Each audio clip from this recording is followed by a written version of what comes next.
As you sow, so shall you reap. We all have heard this proverb many times in our lives.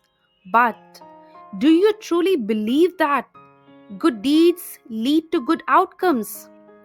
Perhaps you are struggling to find a clear answer from within because we often see many people around us who continue to perform good deeds in their lives, yet they do not seem to reap good results. A young man works hard to pass an exam, but he still feels disappointed with the exam results. So, it leads to the question: were the great sages who said that good deeds lead to good results wrong? Or do we simply not understand the complex working of our actions? But do not worry, because after hearing today's story about karma, your thoughts and perspective on actions will become crystal clear. Even after listening to the entire story, you will still have questions about karma. Please feel free to ask in the comment section. The story takes place in the past era, in a village where two brothers named Samir and Ranveer lived. The entire village knew they were brothers, but their bond was not as loving as it should have been. Samir was older and much quicker and cunning than Ranveer. He had even taken over a piece of land meant for Ranveer's farming. This had brought great hardship to Ranveer's family.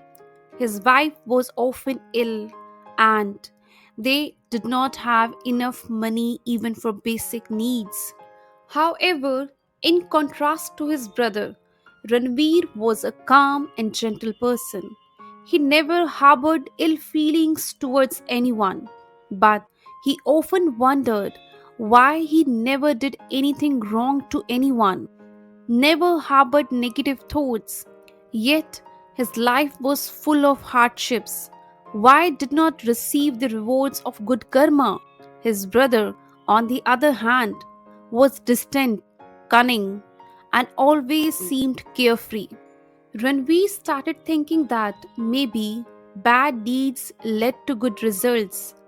Good deeds did not seem to bear good fruit, and slowly this idea started to take root in his mind. Not far from their village, there lived a sage who resided in a hermitage.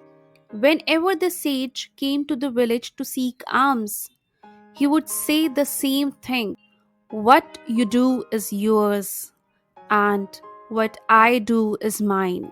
Ranveer could not understand the meaning behind these words. One day, when he was deeply troubled, these words rang in his ears again. He became agitated and confronted the sage, saying, "Master, you always repeated the same thing, which seems to have no meaning. If your words were true, then I have been doing good deeds all my life. So I should have received good rewards. Good things should have happened to me. My wife is always sick, and I don't have enough money for food. My brother, who is quite the opposite of me, seems to be carefree without any worries. It seems that bad deeds bring good results." The sage, in his calm voice, replied, "It appears that your perception has been influenced by the difficult circumstances you have faced. Hard times have deeply affected your thinking. You need to work. Come to my hermitage in the evening, and I will answer your all questions." In the evening, Ranveer bought some fruits and set out towards the sage's hermitage. As he walked, he felt a profound sense of peace because the path was deserted, far from the village, and there was no disturbance.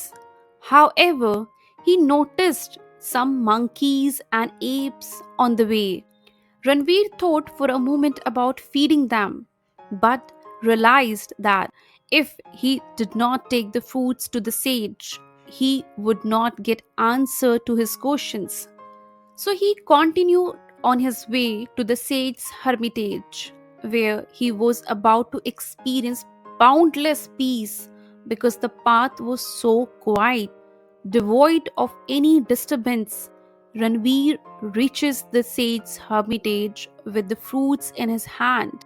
And just as he arrived, he heard the sage say, "What you do is yours, and what I do is mine." If it was in your mind, why did not give the fruits to the monkeys? Hearing this, Ranveer was astonished. How did the sage know that I had the desire to feed the monkeys in my mind? He asked, "Master, how did you know that I wanted to feed the monkeys?" The sage replied in a very calm voice, "It is not necessary that how I know. We are sages, read the minds of all. It's necessary to understand that just as a calf finds his mother among thousands of cows, similarly, karma finds its doer. This karma was destined to be in my hands." And saying this, the sage took the fruits from his hands and started feeding the monkeys. Ranveer could not understand the meaning of this. So he asked the sage, "Master, I could not understand the meaning of your words. Please explain it again." The sage began to say the next statement, which was very important. Pay attention with concentration. If you do not perform karma to become competent, then the karma of others will begin to affect you. For example, your wife has been ill for several days. You often think that I am being punished for some karma, but understand that your wife is ill because of her own karma, not because of your karma. Your karma is good, but who knows? Your wife's past karma may not have been good, which is why she fell ill. And because of her karma, you are also suffering. And in the same way, many people suffer because of their children, their families, and their actions. But think, if you were competent, you could have treated your wife yourself, cured her illness, and who knows, if you were competent, then you would have married another woman who was healthy. But you were not competent, so you are suffering because of your wife. Therefore, work on increasing your competence. For that, do karma, but do not do karma to attain the fruit of karma. Ranveer folded his hands and asked the sage a question. "Master, please have compassion and tell me how I can increase my competence so that my ultimate goal can be achieved." The sage began to speak in a very calm tone. "The simplest, easiest way to become this is to forget by doing karma. Forget whatever karma you are doing for the sake of becoming competent. After performing that action, forget it. Do not think about what you have gained from it." That's why it is said, do the work, but do not worry about the results. If you worry about the result, you are not truly doing the work. Often, this is significant cause of human suffering.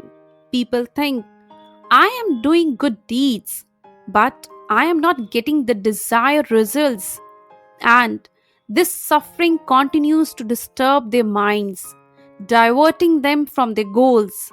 After performing any action, evaluate yourself, but do not worry about the outcomes. Ranveer asked the sage, "Master, how can we evaluate ourselves?" The sage replied that whenever you complete a task, ask yourself if your mind was focused on that task or if your thoughts wandered elsewhere. Try to keep your thoughts centered on the task. Concentrate all your devotion, love, and goodwill into the action. The sage concluded his statement saying that if a person correctly uses these methods, follow them correctly, they can make themselves capable of any action. Once they become capable, their sequence, like that of calf, find them automatically. Ranveer had gained knowledge for a lifetime in exchange of some fruits. He had clarity. All the questions in his mind had been resolved. He greeted the sage and set off for his home.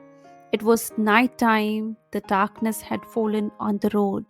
Examining these things, he headed towards his home. So, friends, how did you like it? Do share your thoughts in the comment section. And if you enjoyed it, please subscribe to this channel and press the notification bell. See you in the next story. Until then, take care. Thank you so much.